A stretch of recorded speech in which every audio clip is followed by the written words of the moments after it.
Hi Garage Squad. I'm sending you a video because I want to talk to you about my brother-in-law Russell. Russell and I have known each other for 25 years since I met my wife, and he's just about the best brother-in-law you could ever have.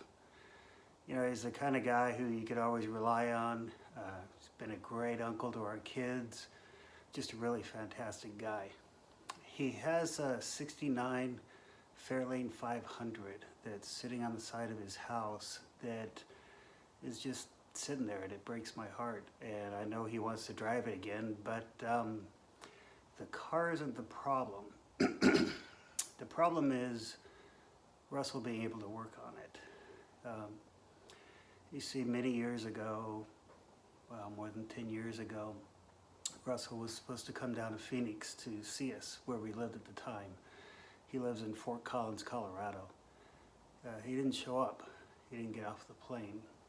And we didn't know why. And so we waited for the next plane, and he still didn't show up. So we called his friend, who was a police officer in Fort Collins, and asked him to go by the house and check on him. Basically, they got there and they found that Russell was in the floor of the bedroom, and they didn't know what was wrong. They didn't know what was going on. They took him to the hospital.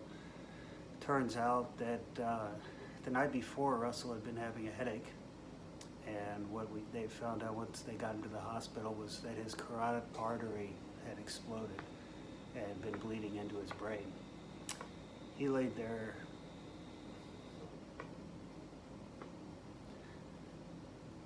on the ground for 12 hours, waiting for help. He went through rehab.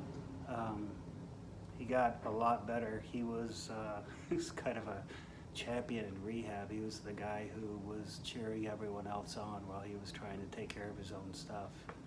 He got through it, and he got to a point where he walks with, he's got a brace on his right leg, but he walks fine. His right arm doesn't do much. Other than that, it's just affected his speech for the most part. So he drives, he gets around, he does things. He does things like, on my 40th birthday, he went to Truk Lagoon, Micronesia with us and went scuba diving. And he did the kind of dives that many people in the world could never do, and he did them, you know, as someone who you would consider disabled. So he's just amazing. The stuff that he does is really cool, and I would really, really like to do this for him. About the car, like I said, 69 Fairlane 500. I don't know what engine it has in it, but in closing pictures, the body is in good shape. The paint is in pretty good shape. The interior is actually in pretty good shape too. I'm assuming it would need, you know, exhaust, brakes, suspension, all updated. Probably some engine work and maybe some touch-ups on the interior. Nothing compared to some of the builds that you have. But the thing about this build is the owner. You know, he'll never be able to do this by himself, ever. He just doesn't have the capacity anymore. He's only got one hand to work with. He also needs it converted over so he can drive with his left foot and his left arm. He's done that to his truck in a kind of makeshift way, but I'd love to see it done well on this car so he can actually drive it. If you guys choose him in Fort Collins, Colorado, I live in Seattle. I'll fly down to help. As you can tell from this beauty behind me, I'm no stranger to working on muscle cars. This is my 496 Corvette, which is awesome.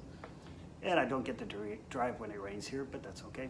Also, my twin brother, who has restored Camaros, will fly up from Phoenix and help also. So you guys will have a ton of help. Russell will help also. He will help far more than you will want him to, which is just Russell. He doesn't do anything halfway, and he's just a fantastic guy. I'd love to do this for him. I really hope you'll help. Thank you.